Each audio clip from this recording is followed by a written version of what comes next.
안녕하세요. 그나마 타임입니다.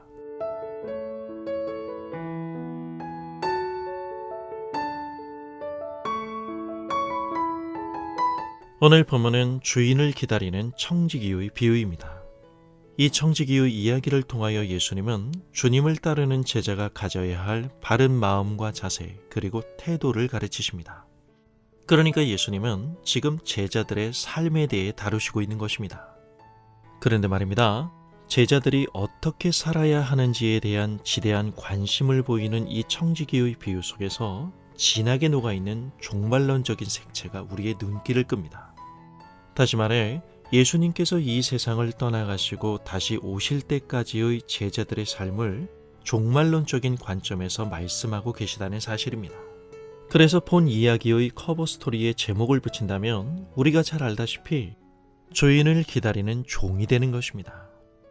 주인이 반드시 다시 오신다는 확실성과 동시에 그 주인이 언제 어느 시에 오실지 모른다는 불예측성이 오늘 본문 이야기 전반에 긴장을 더해주고 있는 가운데 청지기 자신이 왜 존재해야 하는지에 대한 본질적인 이유를 생각하게 됩니다. 이 청지기의 비유가 제자에게 요구하는 중요한 한 단어를 들라고 한다면 그것은 자연히 신실함일 수밖에 없습니다. 그리고 예수님께서는 그 신실함을 이렇게 적용하십니다. 깨어있는 것이라고 말이죠. 청지기와 제자의 매일매일의 하루를 그려낸다면 그것은 곧 주님과의 동행입니다. 주인 되시는 주님께 나 자신을 묶는 행위로서의 주님을 향한 신실함을 말하는 것입니다. 보이지 않고 들리지 않으나 주인이 누구신지에 대한 인식이 흐려지지 않고 늘 주님 앞에서 살아가는 삶을 말하는 것이죠. 이것이 곧 주인의 오심을 준비하는 것입니다. 주님께서는 그러한 청지기에게는 주님께서 주시는 각별한 기쁨이 있을 것임을 약속하십니다. 반면 주인의 귀환이 현실이 되려면 시간이 좀 걸릴 것 같다는 성급한 결론으로 빈둥거리며 방임과 배임을 일삼는 종에 대한 주님의 엄중한 심판이 경고됩니다.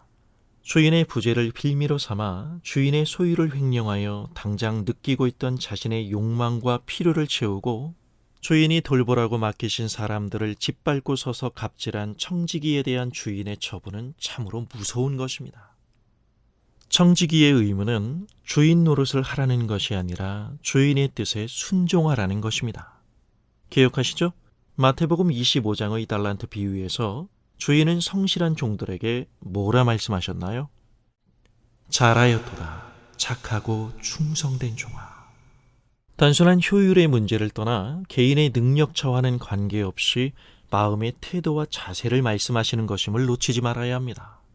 그러므로 주님을 섬기는 청지기와 제자 사이에서 발견되는 긴밀한 유사성은 이 신실함에서 더욱 명확해지는 것입니다. 우리는 어떻습니까? 우리가 열정 없이 대충 살 수 없는 이유는 우리는 모두 청지기이기 때문입니다. 우리의 생명과 시간, 그리고 물질을 비롯한 모든 것은 다 주님께서 우리에게 맡기신 것임을 잊지 말아야 합니다.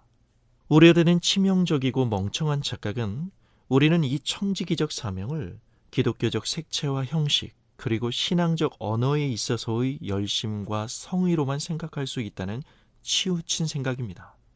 기독교 신앙이 언제나 종교적 영역에서의 싸움으로 변한다는데 문제가 있다고 생각합니다.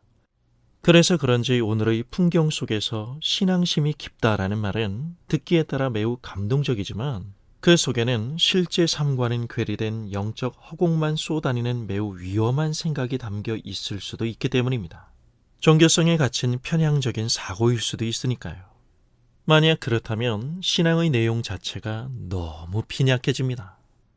아닙니다. 그런 신앙은 주님이 말씀하신 믿음과는 관계없는 특화된 감정일 수 있다는 사실에 주의해야 합니다. 여러분은 주님 앞에서 청지기로서의 당신의 삶을 무엇으로 어떻게 설명하시겠습니까? 하나님을 봐야 할 곳에서 종교를 보지 말고 제자들의 발 앞에 무릎을 꿇고 제자들의 발을 친히 닦아주신 예수님을 볼 수 있어야 합니다. 한계 많은 인간으로서 우리는 약점이 수두룩하지만 주님은 산술적인 계산이 아니라 우리의 마음과 태도를 보십니다. 지금 내가 할 줄 아는 것으로 돌아오는 것이 중요하다고 생각합니다. 누구 못지않게 잘할 수 있는 분야를 나 자신은 잘 알고 있잖아요. 그것으로 교회 안팎의 모든 사람들을 섬기는 것입니다. 알아가고 싶고 다가가고 싶은 좋은 친구처럼 말이죠. 감사합니다.